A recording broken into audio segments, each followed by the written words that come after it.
Dito, hindi mo kailangan maging manghuhula para malaman mo kung sino ang may pinakamalaking budget ngayon sa Kamara. Kailangan nyo bang manghula? Hindi.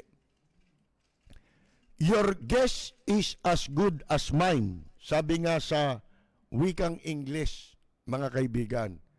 Kasi alam nyo na sino ba ang pinakamalapit, makapangyarihan na nasa Kamara? Hindi ako nagbibintang. Pero ganun kadapat, kasimple, yung tinatawag na sentido komon para hindi mo maintindihan kung sino ang makakakuha ng pinakamalaking mananakaw na pondo sa Kamara. Alam nyo na kung sino yun. Mga kaibigan, di ba? Ang sabi niya, kaya niya raw hindi pinangalanan kung anong distrito at sino yung congressman. Dahil nais daw niyang ituon sa issue sa halip na mamersonal. Mga kaibigan, sabi ni Lacson, pero sa nakaraang deliberations, sinabi ni Lacson na an urban district in Davao got 15.351 billion allocation under the House approved GAB General Appropriations Budget. Mga kaibigan, sa naaprubahan ng Kamara, noong nakaraang linggo, sinabi na ni Lacson na ang nakakuha nito ay yung urban district ng Davao. Di ibig sabihin, Davao City yun. Sino ba congressman doon? Ano ba yun? Pipitsugin? Mahina? Di ba yun ang pinakamalakas ngayon? Ang congressman doon, di ba, anak ng presidente? Mga kaibigan, I remember, sabi ni Lacson, I think this was 2 administrations ago. Pag nakarinig tayo ng 500 million, isang district, gulat na tayo. Kita nyo? Pareho sa sinasabi ko kanina. Ang sabi ko kanina yung 75 million nga, kada congressman, dati, minumura na sila ng taong bayan dahil alam natin, wala naman nangyayari. Di ba dito nga nakulong yung mga senador na mandarambong, mga kaibigan, na nandambong ng pork barrel nila? At doon sa pork barrel scam na yan sa PIDAP, na maliwanag na naiintindihan na ng publiko kung paano ninanakaw ang pera. Doon sa scam na yon, hindi ba puro peki yung project? Puro ghost yung project? Katulad nung kay Napoles, di ba? Si Napoles ang handler ng pagnanakaw. Kung paano nila nanakawin sa pamamagitan ng palsipikadong mga foundation. Na kunyari ay ibibigay yung pera para sa mga magsasaka. Pero wala po. Walang project na ganun. Kasi pag foundation, hindi mo pwedeng i-audit. Pagka ang pera ipinasok mo sa foundation, hindi ma-audit. Pero masama yun dahil scam yan sindikato yan mga kaibigan Kaya ito, sabi ni Lacson, di ba nakakatotoo naman yan, merong mga 500 million isang district, gulat na tayo. Now, we are looking at billions. Kita mo, as I said, from 1 to 220 districts, more than 1 billion. Bawat isa yun, ha? Mga kaibigan. Meron nakakuhang maliit, siguro, mahina yun sa administrasyon. Para na lang, ika nga po wag na siyang pumalag. Bibigyan din siya, pero maliit. Di ba? Kumbaga hindi, kasama ka, pero hindi ka kasali sa malakihan. Doon ka lang sa maliitan, mga kaibigan. Parang sindikato Lacson, ito raw, pinuna rin ni Lacson yung line items para sa multipurpose buildings. Kasi ito infrastructure Ang ibig sabihin, lahat ng pagawaing karsada, building, mga ganyan, vertical at horizontal. Infrastructure yan, mga kaibigan. Yung items, yung nakahanay na 739 line items para daw sa multipurpose buildings. Puro multipurpose building ito, 739. Ito ba priority nila? Ito ba mas importante ito? Ha? Magtayo ng multipurpose building? Importante ba yan? Ha? Anong importance meron itong multipurpose building? Diyan kayo magtaka. Bakit 739 na multipurpose building ang nakahanay na pagkakagastahan nila? Ha? Ng pondo na 1 milyon bawat isang multipurpose building. Mga kaibigan, yun unipormadong unipormadong halaga na tig 1 milyon. Di 739 million yan para sa 739 multipurpose buildings.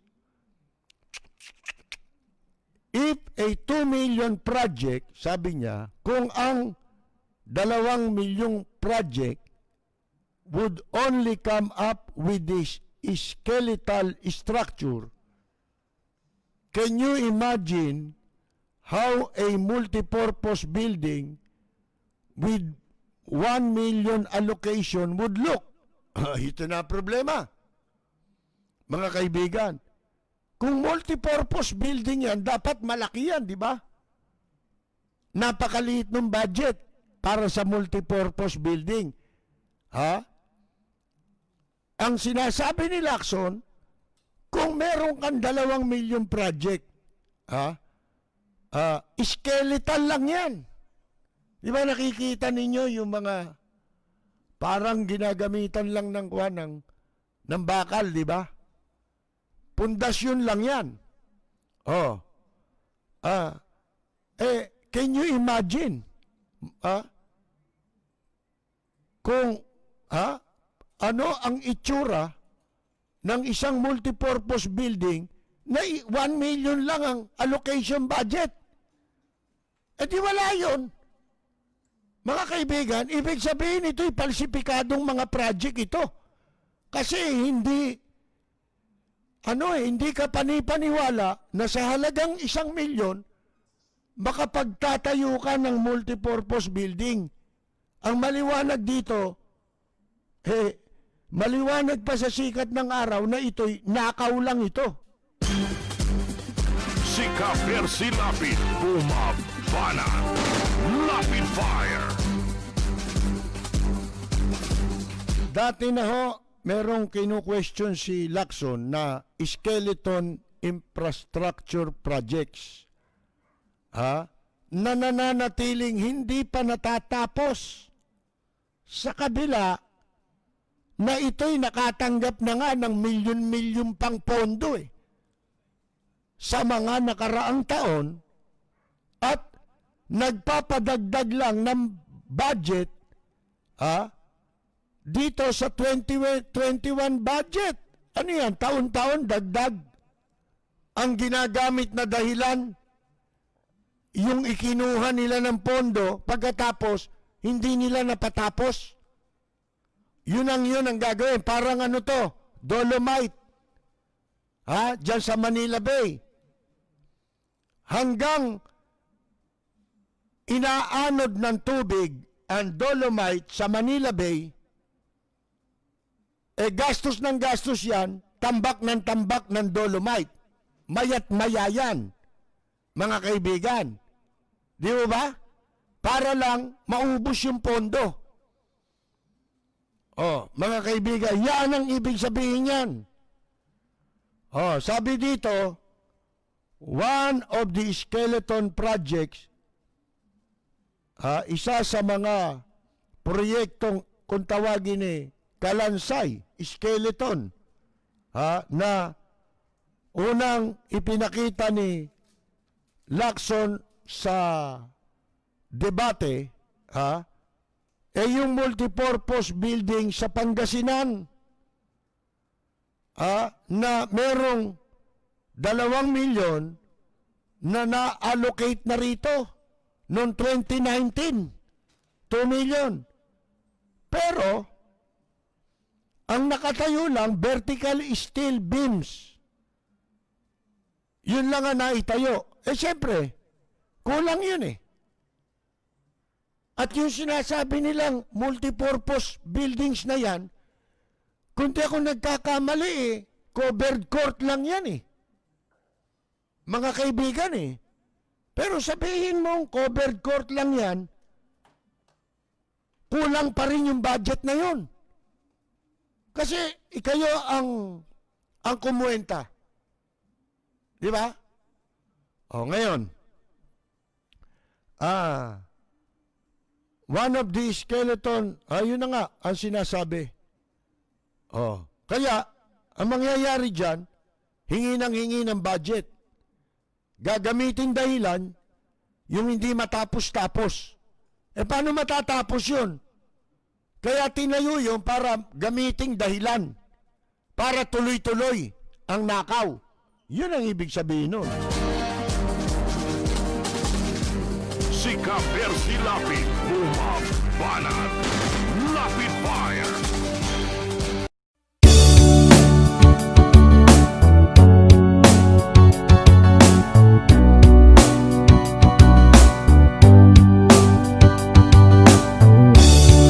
Sarap kumain ng rice, pero can afford the price. Karne, gulay at fish, gasolina, dilis, mga presyo'y kakainis. Hay! Bakit ba tayo'y naghihirap habang ang iba'y nagpapasarap? Kahit anong sikap hanggat may mga kurap na ang business nila ay crime. Kukurakot sila dun sa left, kukurakot din dun sa right. Ang dasal ko lang, bangungutin sila tonight. Kawatan ng money, money, money. Ay naku, kayo ay huling, huling, huli. Mga adik sa pera, gamal sa kwalta. Tigilan nyo na ang mag-cheating-cheating, pagkat kayo na ay booking-booking. Huwag galit sa pera, baka kayo makarma. Yeah, lagi na lang nako-compromise, kahit gusto pa ng extra rice. Ang kita'y maliit, laging kapos sa budget. Ako ay nabubwisit. Shit! Bakit ba tayo'y naghihirap habang ang iba'y nagpapasarap? Kahit anong sikap hanggat may mga kurap na ang business nila ay crime. Kukurakot sila doon sa left, kukurakot din doon sa right. Magdasal tayo, bangungutin sila tonight. Kawatan ng money, money, money. Ay naku, kayo ay huling, huling, huli. Mga adik sa pera, gahaman sa kwalta. Tigilan nyo na ang mag-cheating-cheating, pagkat kayo na ay booking-booking. Huwag galit sa pera, baka kayo makarma. Yeah!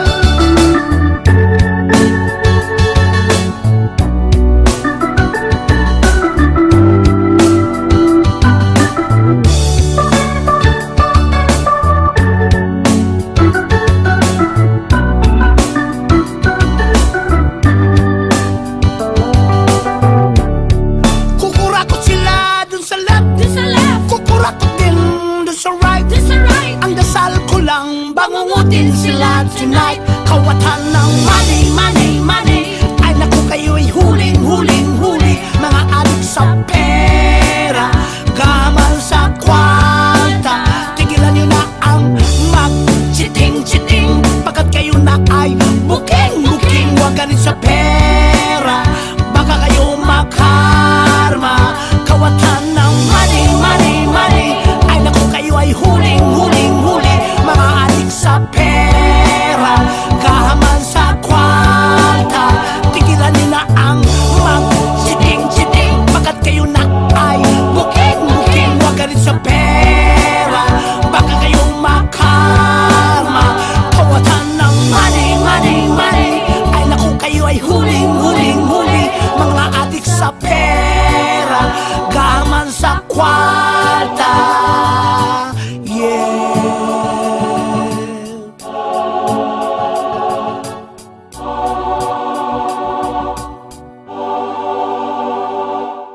Alam nyo mga kaibigan, bakit natin ito pinag-uusapan ngayon? Very timely. Kasi po, nakakaawa ang mga kababayan natin na hindi nila alam kung kailan sila makakabalik o magkakaroon muli ng matutulugan. Siguro naman nanonood kayo ng balita sa telebisyon. May mga kababayan tayo sa karsada na natutulog para lamang hindi sila makabalik sa bahay dahil wala silang tutulugan at makapanghingi sila ng makakain sa mga dumadaan na mga motorista. Yan ang kahambal-hambal na kalagayan ng marami nating kababayan ngayon na napinsala ng bagyong Ulysses, na nagagalit pa sila kapag may kamukha ni lalo si Vice President Leni Robredo ang agad na tumutugon kahit papano para mapagaan ang paghihirap ng kalooban ng ating mga kababayan. Ginagawa pa nilang masama. Very timely ito. Bakit ito? Ito alam mo ninyo, kung hindi magnanakaw ang mga congressman, ito naman banggit ko na yung iba in passing sa mga nakaraan nating programa. Noong panahon ni Gloria Macapagal Arroyo, ipinatawag niya, 2004 ito naging senador si Mayor Alfredo Lim. Pinatawag niya ang mga senador kasi ang pork barrel ng senador ay 250 million kung di ako nagkakamali. Bawat isang taon. Hindi kasama yung speaker, Senate President. Mas malaki yun. Kaya sila pinatawag sa pulong nitong si Gloria Arroyo, mga kaibigan, para pakiusapan na kung maaari ay gawin kalahati na lang muna yung kanilang pork barrel. Magtataka kayo Pinipilit nilang magkaroon ng pork barrel, labag sa batas yan Unconstitutional. Paano ka magiging mambabatas kung hindi ka kumikilala sa saligang batas? Wala kang karapatan na panukala ng anumang batas kung hindi mo kinikilala ang saligang batas. Ang sabi sa desisyon ng Korte Suprema, ang anumang pork barrel, any form,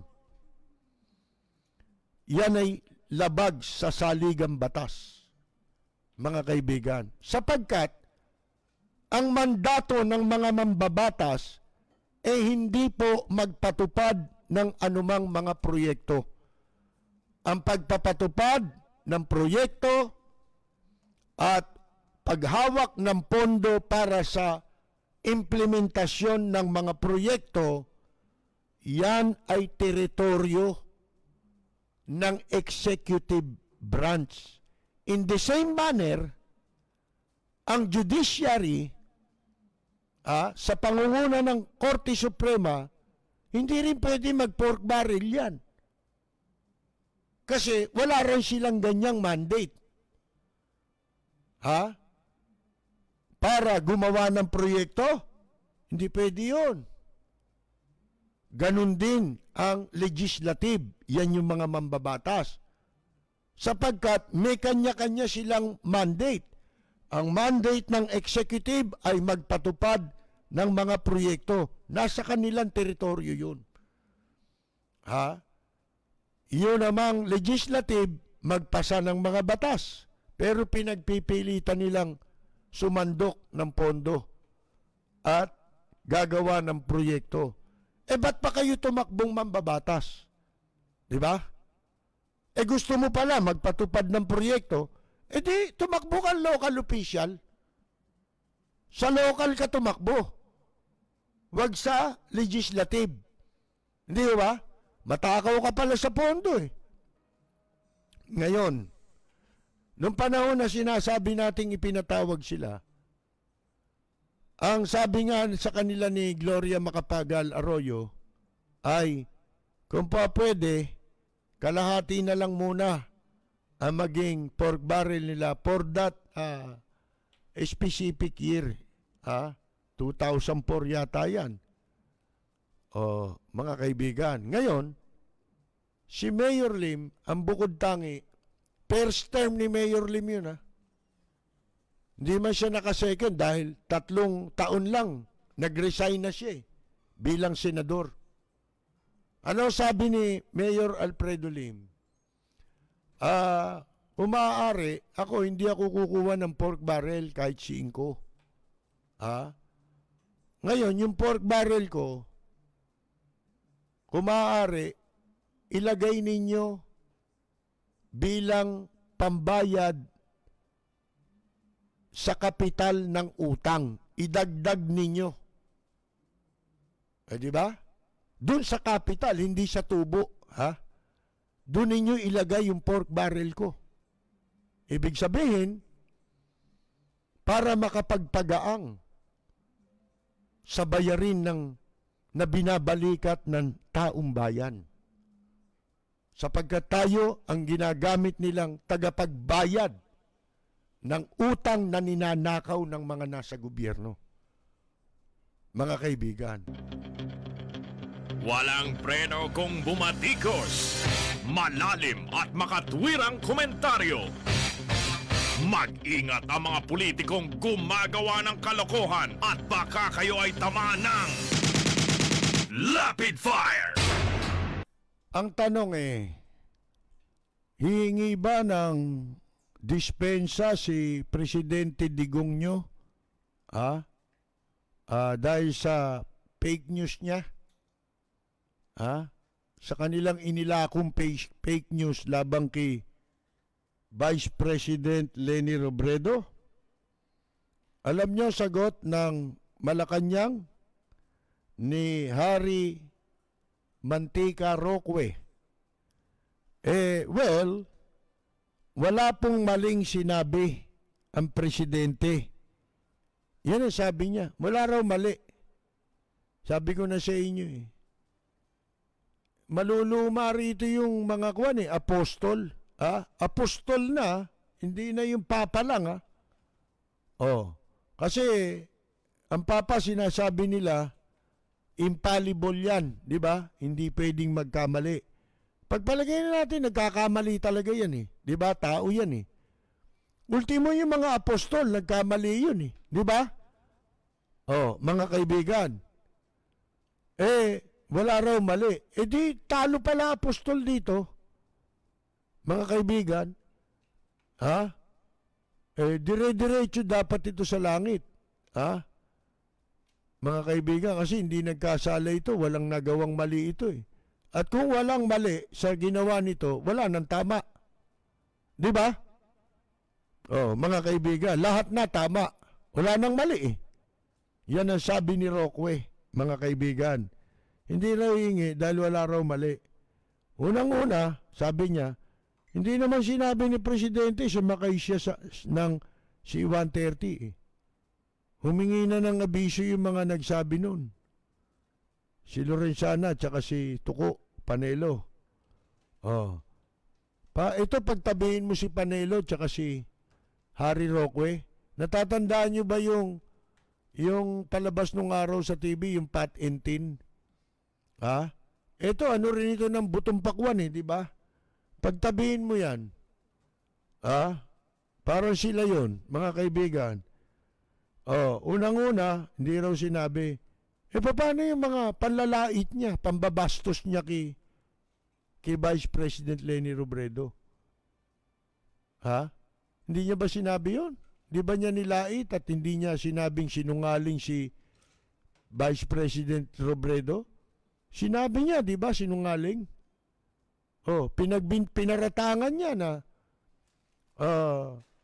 inutusan daw ang military. Wala naman eh. Dininay ng military, di ba? Sinabi niya, sumakay sa eroplano. Oh, sabi ng mga bata niya. Pero siya, sabi niya, akala mo kung sinong nagmamando sa military. Wala ngang sinabi. Sinabi na nga ng military, wala kaming coordination whatsoever. Di ba? Oh. Tapos hindi bali na yun. Hindi naman iniintay na sa iyo yan eh. Oh. Kita ninyo, pinabababa yung uri ng maliwanag yan. Gumagawa sila ng issue. Pakana nila yan, magkakasabwat yan eh. Oh, magsalta ka ng ganito, susunod naman ako. Di ba? Oh, tapos itong mga troll natin, yung mga luko-luko yan eh. Di ba? Oh, mga kaibigan. Paano yung sinabi nilang hindi totoo? Di ba? Sabi ni Lorenzana, hindi totoo eh. Na sumakay eh. Hindi rin totoo, sabi ng Armed Forces, na nagkaroon ng koordinasyon sa pagitan ng Vice President at ng AFP. Wala nag-utos sa kanila. Di ba? Walang nag-a-assume. Hindi nag-a-assert ng anumang authority, ibig sabihin, si Vice President Leni Robredo. Ha? Kaya sabi niya nga makikipag-contest? Paano makikipag-contest? Wala kasing sentido kumun eh. Di ba? Yung nagpaparatang sa kanya. Paano makikipag-contest? Nasa iyo lahat yung power. Ikaw ang nasa itaas ng bureaucracia. Di ba? Oh. Ikaw na nga rin na nagsabi. Wala ka rito sa line of ng leadership na ang presidente, commander-in-chief ng armed forces. Insecure na insecure eh. Mga kaibigan eh. Oh, ikaw na nga nagsabi, wala eh. Di ba? Paano niyang i-influensya, gagamitan niya ng authority ang AFP? Ikaw na nga nagsabi. Di ba? Sa kanila bumabalik yung sinasabi nila eh. Sabi ko nga sa inyo, simple lang yan. Trabaho talaga nila yan. Takutin. Kasi iniisip nila, banta, panganib, si Vice President Leni Robredo para sila magtagal sa pwesto. Di ba? Oh, siyempre, kahit na sino man ang patakbuhin nilang presidente, sila pa rin yun. Di ba? Gusto niya, siya pa rin ang masusunod. Siya nga, gusto niya lahat, pati Congress siya, di ba? O, di ba ikaw ang nasunod sa liderato ng Kongreso? Di ba? Pinagbobotohan yan, ha? Hindi dapat nakikialam dyan ng executive. Bakit nagkaroon ng term sharing? Di ba? Mga kaibigan. Kaya ako napanaginipan ko kagabi, mga kaibigan, na ito raw si Presidente Digongyo, si Cardinal Tagle, merong isang Boy Scout eh. Pagkatapos si Vice President Leni Robredo, magkakasama raw sa isang helicopter para tignan ang pinsala ng nakaraang bagyo. Ngayon, bukod sa kanila, di apat sila, di ba? Nakasakay na pasahero. Siyempre, may piloto yun, di ba? Di 5 sila. Napanaginipan ko to nagkaroon ngayon ng aberya. Yung sinasakyan nilang helicopter. Di sinabi nung piloto sa kanila, may aberya ho ito at babagsak ho itong helicopter. Anong gagawin natin? Sabi, meron ho dito parachute. Yung parachute. Huwag ka malikot, parachute. Mga kaibigan. Ang sabi nung piloto, meron ho dito 4. 4 yung pasahero, 5. Di kulang ng isa, di ba? Nakasakay Presidente Digongyo, si Cardinal Tagle, yung Boy Scout, at saka si BP Robredo, at saka yung panlima, yung piloto. Sabi nung siyempre unahan na yan, di ba? Sabi ni Presidente Digongyo, kailangan ako mauna. Kasi ako ang presidente ng Pilipinas. Tama naman, kailangan ako ng buong Pilipinas. Lahat na mamamaya. Kaya mauna na ako, dumampot ng isa. Sinuot, tumalon. Ngayon, sumunod naman si Cardinal Tagle. Sabi ni BP Leni Robredo, sabi ni Cardinal Tagle, ma'am, ako na ho mauuna. Kasi ako leader ng simbahan Alam naman ninyo, mas marami Katoliko rito sa populasyon na to. At ako'y kailangan nila. Kaya dumampot din si Cardinal Tagle, nagsuot, tumalon. Diba? Nung Boy Scout na naiwan, sabi ni BP Robredo, mauna ka na, boy. Kasi marami ka pang tutulungan, di ba? Anong malay mo? Di ba yan ang Boy Scout? Laging handa sa pagtulong, di ba? Yan ang pinag-aaralan ng Boy Scout. At ikaw hindi natin masabi, baka paglaki mo, ikaw naman ang magiging presidente ng Pilipinas. Kumuha yung Boy Scout ng isa. Sinuot.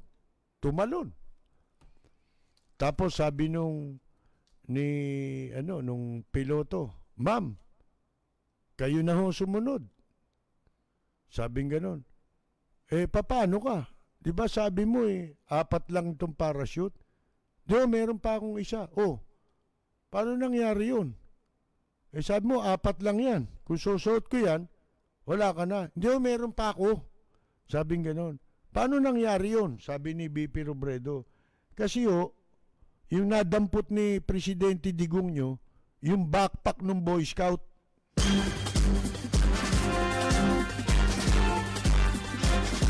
Si Percy Lapid, bumabanat. Lapid Fire! Kaya pala pinatatalunan nung piloto si BP Robredo. Siya magiging presidente.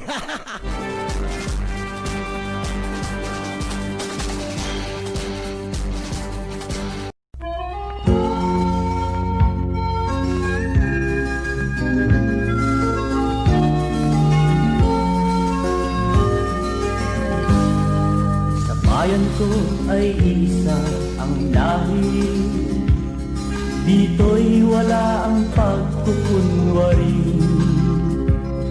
Hindi padadaig, sadyang kilala sa daigdig, may pagkakaisa sa bawat nais. Ang bayan ko'y punong-puno ng yaman, bakit ito'y kailangan pang iwanan? Hindi nga ba't anong sarap mabuhay ng buong ganap? Sa bayan mo, sumabit man yaong wakas. Dito sa bayan ko, lahat kami pantay-pantay, walang nang aapi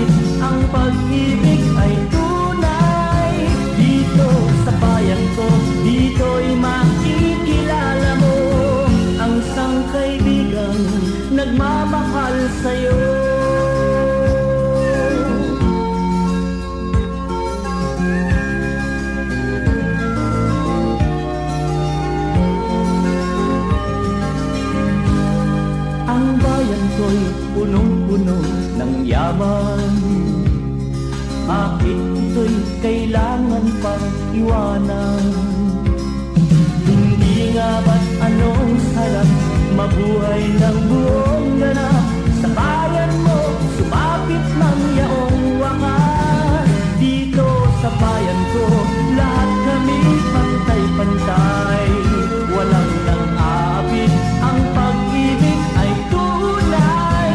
Dito sa bayan ko, dito'y makikilala mo ang mga kaibigang nagmamahal sa'yo.